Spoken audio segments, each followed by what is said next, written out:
नमस्कार, हमारा उत्तराखंड देख रहे हैं आप। मैं हूं आपके साथ सुरभि राजपूत। सीधा रुख करते हैं खबरों की ओर। उत्तराखंड में सहकारिता विभाग में सहकारी बैंकों में की गई भर्तियों की लंबे समय से जांच चल रही है। मुख्यमंत्री धामी ने सहकारिता विभाग की समीक्षा बैठक भी ली। मुख्यमंत्री ने कहा कि सहकारिता विभाग प्रदेश के विकास में सबसे महत्वपूर्ण योगदान देता है और ऐसे में सरकारी विभाग की योजनाओं का सही तरीके से क्रियान्वयन हो सके, इसके लिए बैठक बुलाई गई है, जिसमें जिला सहकारी बैंकों में हुई भर्तियों में धांधली के मामले पर मुख्यमंत्री का कहना है कि मामलों से संबंधित रिपोर्ट उनके सामने पेश की जाएगी और साथ ही उसके खिलाफ सख्त कार्रवाई भी होगी। और इसके साथ ही मुख्यमंत्री ने कहा कि सहकारी बैंकों में नियुक्ति के लिए पूरे नियम बनाए जा रहे हैं।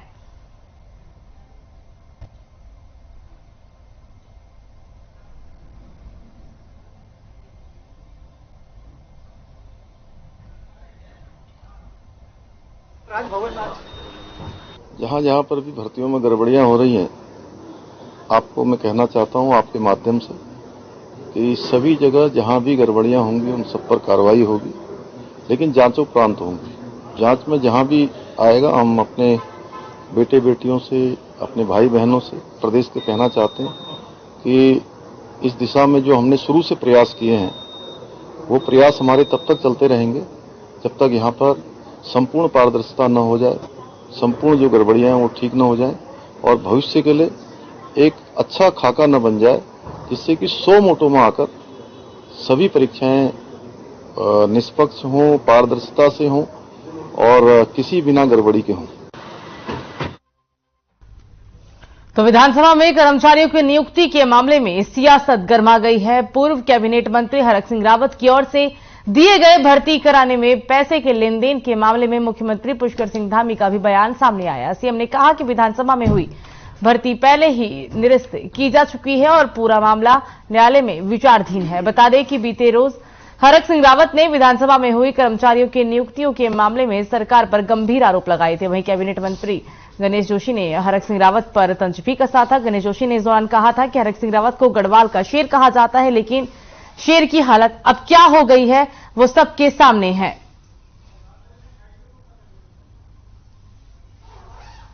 नियुक्ति को लेकर सियासत गरमा चुकी है। हरक सिंह रावत के बयान का सीएम ने पलटवार किया और गणेश जोशी ने इस दौरान उन पर तंज भी कसा है। नियुक्ति को लेकर एक बार फिर से पक्ष विपक्ष आमने सामने हो गए हैं। गणेश जोशी ने इसी कड़ी में तंज भी कसा। गणेश जोशी ने तंज कसा है। साथ ही आपको बता दें कि इस पूरे मामले को लेकर अब सीएम का भी बयान सामने आया है।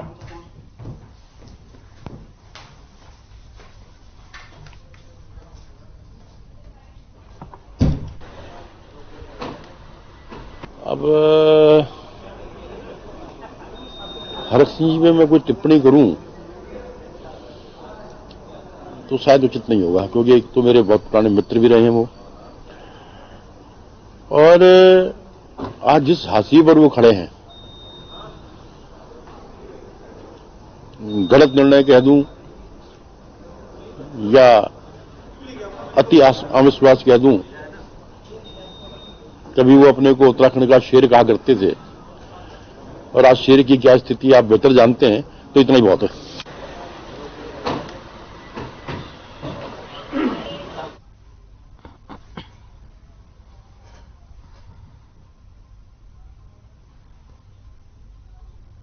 तो आज पुलवामा हमले की चौथी बरसी है। 14 फरवरी 2019 को पुलवामा के अवंतीपुरा में जवानों पर आतंकी हमला हुआ था और इस हमले में 40 जवान शहीद हो गए थे। पूरा देश आज पुलवामा के शहीदों को याद कर रहा है। अल्मोड़ा के चौहान पाटा गांधी पार्क में श्रद्धांजलि सभा का आयोजन किया गया, जिसमें स्थानीय विधायक, एसएसबी 14 यूके वाहिनी के डीआईजी समेत पूर्व सैनिकों व कई लोगों ने आतंकी हमले में शहीद हुए 40 जवानों को श्रद्धांजलि दी। इस मौके पर स्थानीय विधायक मनोज तिवारी ने कहा कि देश में आज आतंकवादी घटनाएं तेजी से बढ़ रही है। सरकारों को आतंकवाद को जड़ से खत्म करने का प्रयास करना चाहिए, फिर आतंकवादी चाहे किसी भी धर्म संप्रदाय का हो।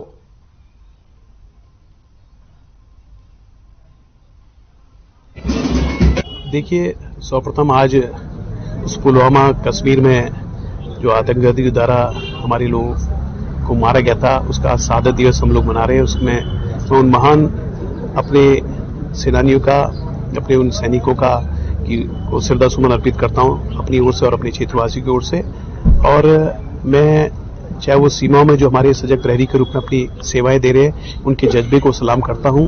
आयोजित की गई है, इसमें सम्मिलित होकर मुझे गौरवान्वित महसूस हो रहा है।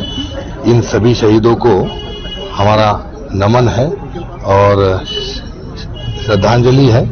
उनके जो बलिदान है वो भूले नहीं जा सकते हैं। उनके योगदान को हम कहीं भूल नहीं सकते हैं।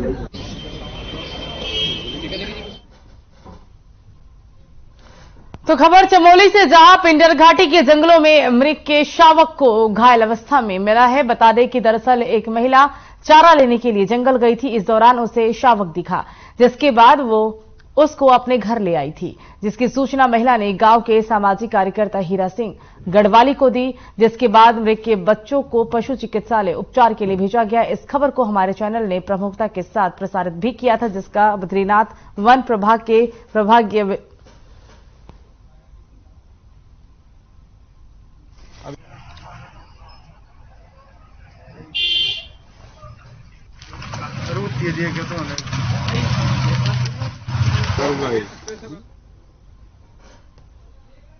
आपको बता दें कि सर्वेश कुमार एवं अन्य अधिकारियों ने तुरंत संज्ञान में लेते हुए देहरादून के डियर पार्क में इन्हें भेज दिया था।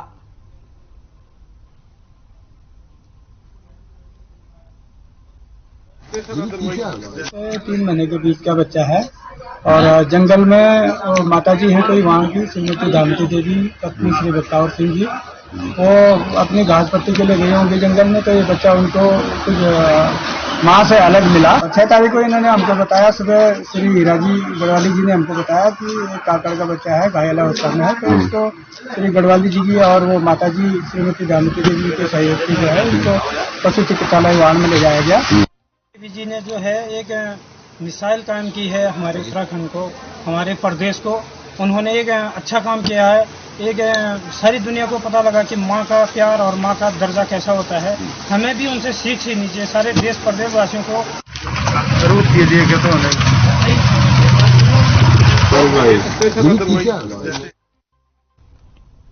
तो राज्य के पर्वतीय जनपदों में लोगों की आजीविका बढ़ाने के लिए सहकारिता के क्षेत्र में और प्रयासों की जरूरत है। सरकार की विभिन्न योजनाओं का आमजन अधिक से अधिक फायदा ले सके, इसके लिए ऐसी व्यवस्था की जाए कि एक जैसी प्रकृति की योजनाओं के तहत लोगों को संबंधित विभागों की योजना का लाभ उठाने के लिए मिश्रित लोन लेने की सुविधा मिल सके। सहकारी बैंकों द्वारा एनपीए को कम करने की दिशा में लगातार प्रयास किया जाए। बैंकों को ऋण जमा अनुपात को बढ़ाने की दिशा में विशेषकर पर्वतीय क्षेत्रों में और प्रयासों की जरूरत है। बता दें कि मुख्यमंत्री पुष्कर सिंह धामी ने सचिवालय में उत्तराखंड राज्य सहकारी बैंकों की बैठक के दौरान अधिकारियों को ये निर्देश दिए हैं।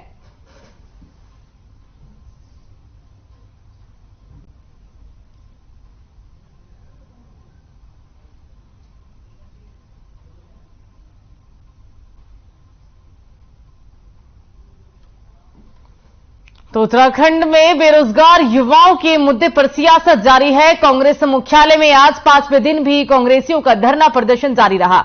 इसके साथ ही कांग्रेसियों ने सचिवालय का घेराव भी किया। हालांकि पुलिस ने प्रदर्शनकारियों को सचिवालय से पहले ही रोक लिया। साथ ही प्रदर्शनकारियों की पुलिस से तीखी नोकझोंक भी हुई। बता दें कि प्रदेश अध्यक्ष करण माहरा के नेतृत्व में कांग्रेसियों ने सरकार के खिलाफ प्रदर्शन किया। इस दौरान धामी सरकार के खिलाफ जमकर नारेबाजी की गई।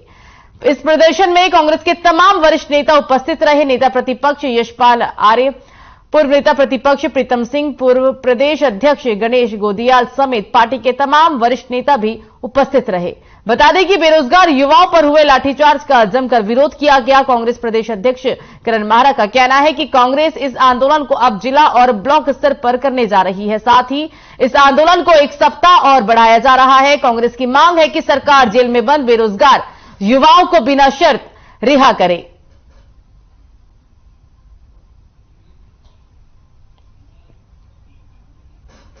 5वां दिन है।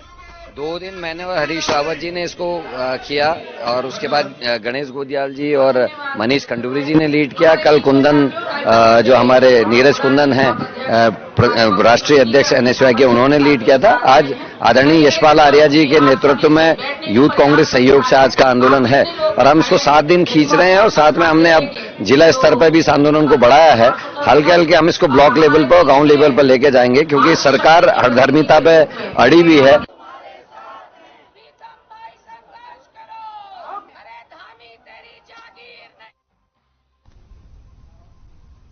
तो अपर मुख्य सचिव राधा रतूड़ी ने सचिवालय देहरादून में प्रेस वार्ता की, जिसमें उन्होंने कहा कि धामी सरकार का नकल विरोधी कानून देश के सबसे कठोरतम कानूनों में से एक है। सरकार का उद्देश्य है कि छात्रों का हित सुरक्षित रहे, राज्य में नकल माफियाओं के खिलाफ सख्त कार्रवाई हो और इसके साथ ही छात्रों को भड़काने और भ्रामक खबरों पर रोक लगाना इस कानून का उद्देश्य है।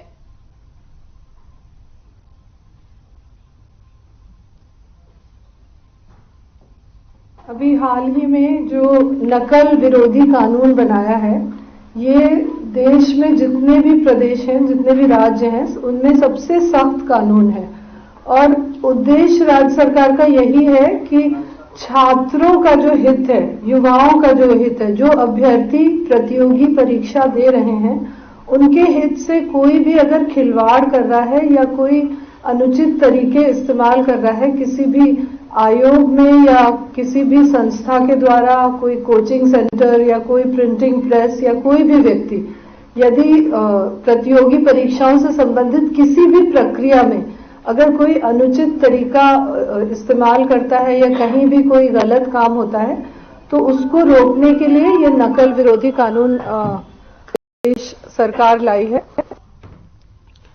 तो पौड़ी ब्लॉक में जल जीवन मिशन के तहत खुली बिछी पेयजल लाइन पर अब ग्रामीणों के लिए मुसीबत बनती जा रही है। बता दें कि सोमवार को गांव का एक ग्रामीण मनबर सिंह पेयजल लाइन में उलझकर गिर गया और घायल भी हो गया, जिसके चलते घायल को पौड़ी जिला अस्पताल में भर्ती कराना पड़ा। बता दें कि स्थानीय ग्रामीण रोबिन सिंह ने कहा है कि इससे पहले भी कई लोग गांव में खुली बिछी हुई जल जीवन मिशन की पाइप लाइनों में उलझने के चलते चोटिल हो चुके हैं। बता दें कि ग्रामीणों ने जल जीवन मिशन के तहत बिछी पाइप लाइनों को भूमिगत करने की मांग प्रशासन से की। इस संबंध में जल संसाधन के सहायक अभियंता जगदीप कंडेरी ने कहा है कि जल जीवन मिशन के तहत काम अभी चल रहा है और इस बात का संज्ञान उन्हें है और जांच कर इस पर कार्रवाई भी की जाएगी।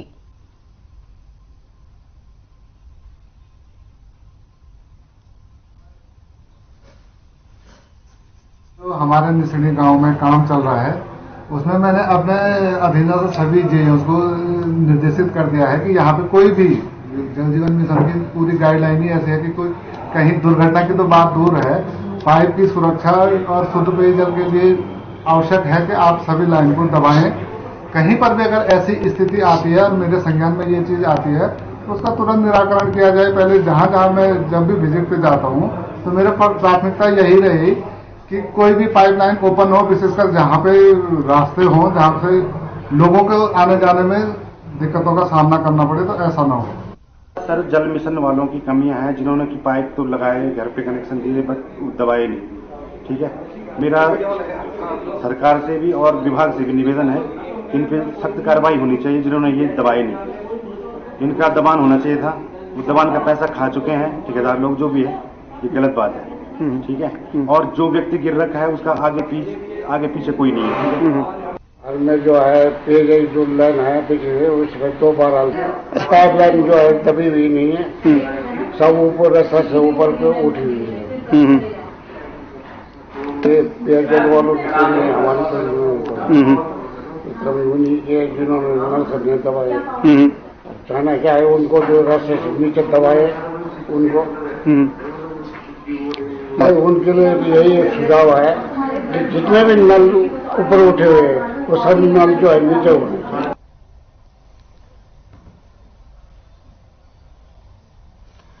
तो ऋषिकेश में 11 सालों से आयोजित किए जा रहे क्याक महोत्सव की तैयारियां तेज हो गई है। बता दें कि 17 से 19 फरवरी तक 3 दिवसीय ज्ञान प्रतियोगिता का आयोजन किया जाएगा, जिसमें बता दें कि भारत के साथ साथ विदेशी प्रतिभागी सहित करीब 115 खिलाड़ी भाग लेंगे, जिसके लिए आयोजन मंडल को सरकार की ओर से 10 लाख रुपए की सहायता भी दी जाएगी। विजेता टीमों को 5 लाख रुपए तक का इनाम दिया जाएगा।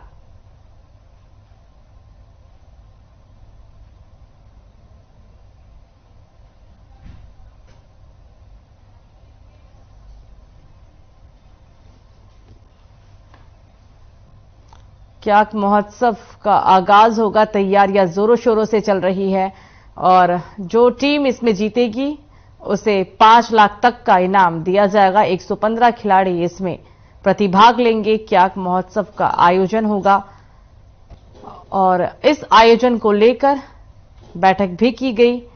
बता दें कि इस कार्यक्रम में, इस खेल आयोजन में 115 खिलाड़ी प्रतिभाग लेंगे।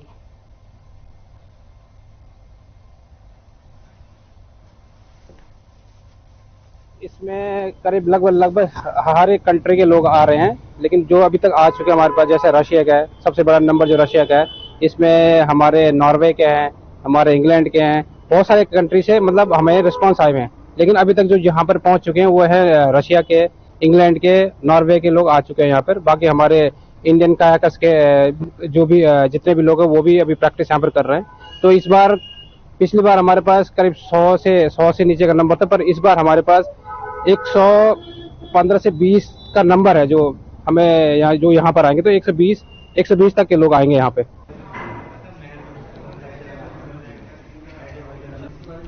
तो उत्तरकाशी में 5 दिवसीय ऐतिहासिक गंगानी बसंत उत्सव मेले का रंगारंग आगाज हुआ है। आपको बता दें कि इस दौरान मेले में पूर्व विधायक केदार सिंह रावत और जिला पंचायत अध्यक्ष दीपक बिजलवाड़ ने दीप प्रज्वलित किया है। साथ ही इस अवसर पर पूर्व विधायक केदार सिंह रावत ने कहा कि ये मेला सदियों से चला आ रहा है।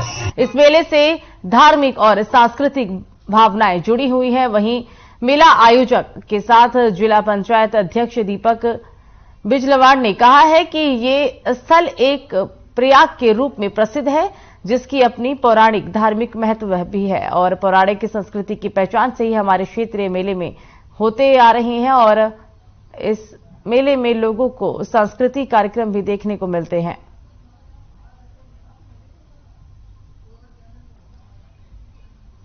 मेले से जुड़ी धार्मिक सांस्कृतिक भावनाएं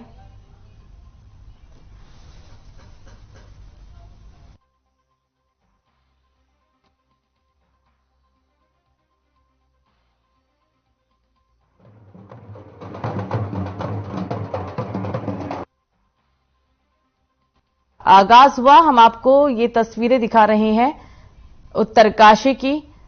काफी संख्या में लोग इसमें मेला को देखने के लिए आते हैं और ये मेला धार्मिक सांस्कृतिक भावनाओं से जुड़ा हुआ है। 5 दिन तक ये मेला चलता है। मौके पर पूर्व विधायक भी पहुंचे। तस्वीरें आपकी टीवी स्क्रीन पर उत्तरकाशी के मेले के दौरान की तस्वीरें आपको हम दिखा रहे हैं।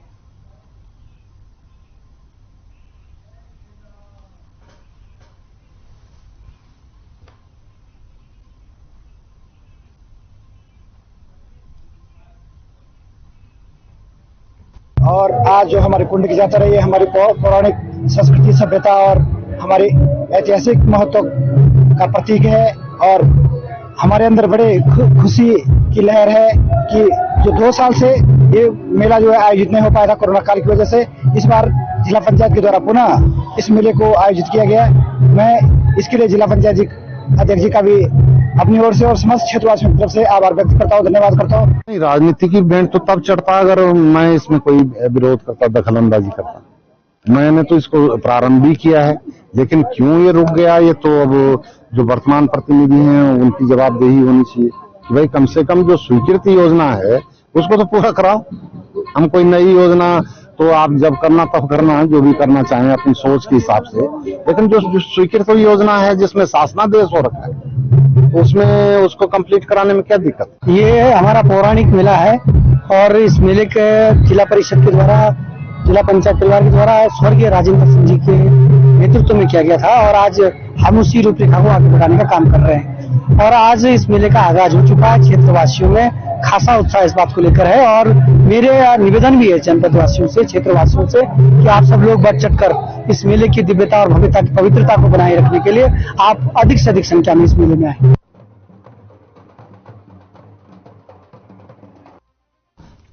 तो उत्तराखंड में भर्तियों में धांधली के मामले सामने आने पर अब युवाओं के साथ विपक्ष भी लगातार आंदोलन कर रहा है। बता दें कि जिस पर देहरादून में सीएम पुष्कर सिंह धामी ने एक बार फिर साफ कह दिया है और उत्तराखंड में प्रतियोगी परीक्षाओं में पूरी तरह से पारदर्शिता अपनाई जा रही है। उन्होंने आगे कहा कि जहां पर भी गड़बड़ियां पाई जा रही है, जांच के बाद उस पर ठोस कार्रवाई की जा रही है।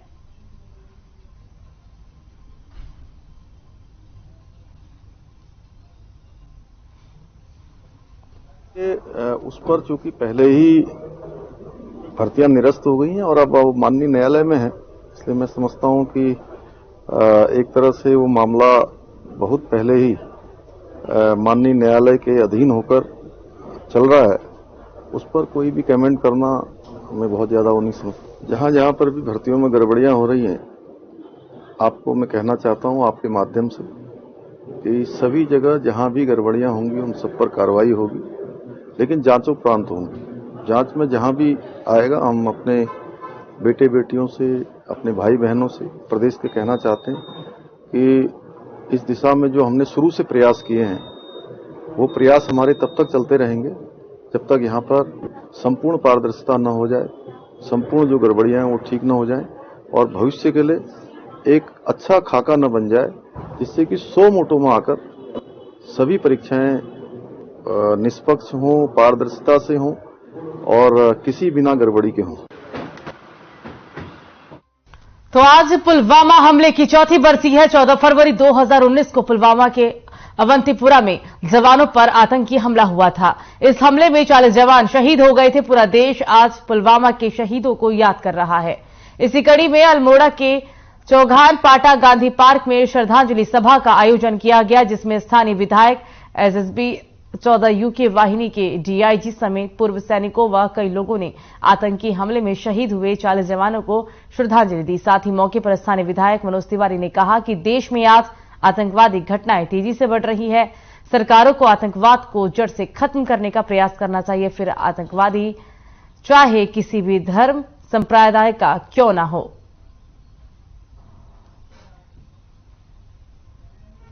आयोजित की गई है, इसमें सम्मिलित होकर मुझे गौरवान्वित महसूस हो रहा है। इन सभी शहीदों को हमारा नमन है और श्रद्धांजलि है। उनके जो बलिदान है वो भूले नहीं जा सकते हैं। उनके योगदान को हम कहीं भूल नहीं सकते हैं। मेरी तहे दिल से श्रद्धांजलि है उनके लिए और हमारे एसएसबी परिवार की तरफ से उनको हम नमन करते हैं और याद करते हैं इस दिन को। देखिए, सर्वप्रथम आज उस पुलवामा कश्मीर में जो आतंकवादी द्वारा हमारे लोगों को मारा गया था, उसका शहादत दिवस हम लोग मना रहे हैं। उसमें उन महान अपने सेनानियों का, अपने उन सैनिकों का को श्रद्धा सुमन अर्पित करता हूं अपनी ओर से और अपने क्षेत्रवासी की ओर से। और मैं चाहे वो सीमाओं में जो हमारे सजग प्रहरी के रूप में अपनी सेवाएं दे रहे हैं, उनके जज्बे को सलाम करता हूं कि हमारे देश की सीमा की सुरक्षा के लिए, हमारे लोगों की सुरक्षा के लिए हमेशा एक सजग। तो देहरादून में कांग्रेस मुख्यालय पर एनएसयूआई के दो गुट आपस में भिड़ गए। बात इतनी बढ़ गई कि बात दोनों गुटों में मारपीट तक पहुंच गई, जिसके बाद पुलिस ने मौके पर पहुंचकर मामला शांत कराया। बता दें कि एनएसयूआई के राष्ट्रीय अध्यक्ष राजनीरज कुंदन का एक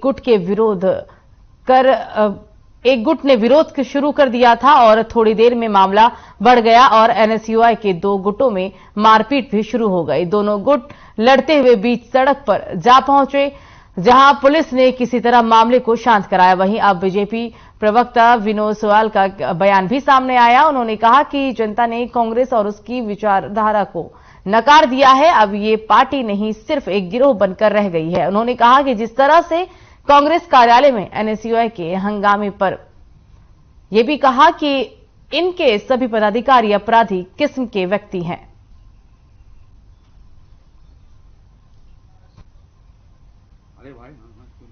कांग्रेस पार्टी एक अराजक संगठन है, जो एनएसयूआई उनका जो संगठन है, मुझे लगता है कि कोई संस्कारित छात्रों का संगठन तो है नहीं।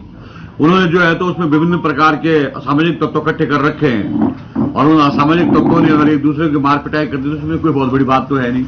उनका कोई उद्देश्य कोई समाज का भला भी नहीं है, छात्रों का भला है। उनका उद्देश्य तो केवल अपने नेताओं के सामने अपनी ताकत दिखाने का था कि मेरे साथ इतने हैं, मेरे साथ इतने। इस चक्कर में जो है तो उन्होंने एक दूसरे के सर फोड़ दिए।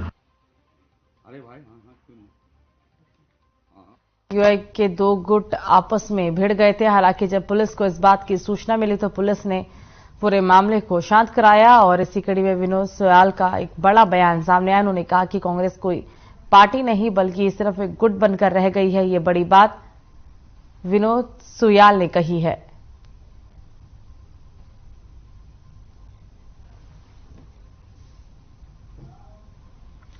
तो उधम सिंह नगर पुलिस ने महाशिवरात्रि पर्व को सकुशल मनाए जाने के लिए मोर्चा संभाल लिया है और इसके लिए जहां कांवड़ यात्रियों को सुरक्षा प्रदान करने के साथ साथ बेहतर यातायात सुविधा उपलब्ध कराई जा सके, इसके लिए जिले के वरिष्ठ पुलिस अधीक्षक के निर्देश पर अतिरिक्त पुलिस फोर्स को भी लगाया गया। इस संबंध में काशीपुर के पुलिस अधीक्षक अभय प्रताप सिंह ने कहा कि हरिद्वार से पवित्र जल लेकर आने वाले कांवड़ियों को काशीपुर, जसपुर और बाजपुर में किसी भी प्रकार की यातायात दुविधा उत्पन्न न होने पाए, इसके लिए सारी तैयारियों को पूरा करने के साथ साथ रोड मैप बनाकर अतिरिक्त पुलिस बल को तैनात किया गया है। बता दें कि काशीपुर, जसपुर और बाजपुर की सीमाएं उत्तर प्रदेश से लगने के कारण यहां यातायात का भारी दबाव बना रहता है। तो वहीं सुरक्षा को अगर हम देखें तो ये स्थान संवेदनशील भी माना जाता है। कांवड़ यात्रा को सकुशल इन रास्तों से संपन्न कराते हुए महाशिवरात्रि पर्व को श्रद्धापूर्वक मनाया जाए, इसके लिए लगातार काम भी किया जा रहा है।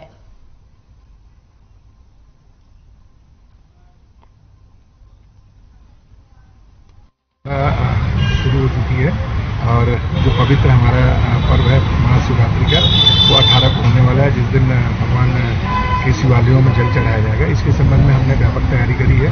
पूर्व की वहाँ की जो यात्रा का रूट है, जब कांवड़िए हरिद्वार में इकट्ठा होते हैं और वहाँ से जल ले आकर के और जो हमारे यहाँ परंपरागत रूट है उस रूटों पर हमने पर्याप्त बिजली और जो पैच वर्क था एसडीएम साहब और अन्य जो डिपार्टमेंट के माध्यम से उसको करवा लिया है। यातायात के लिए भी हमने जो प्लानिंग करी है कि हाईवे पे हम किसी एक सड़क पे जो लेकर के आएंगे और एक सड़क पे हम ट्रैफिक को चलाएंगे। अंदर बाजारी एरिया में जो पुराना परंपरागत मार्ग है उसी से लेके आएंगे, क्योंकि ये बाजपुर वाली जो रोड है अभी आरओबी के निर्माण के कारण उसी साइड से कांवड़ जाती थी तो वो नहीं संभव हो पा रहा है।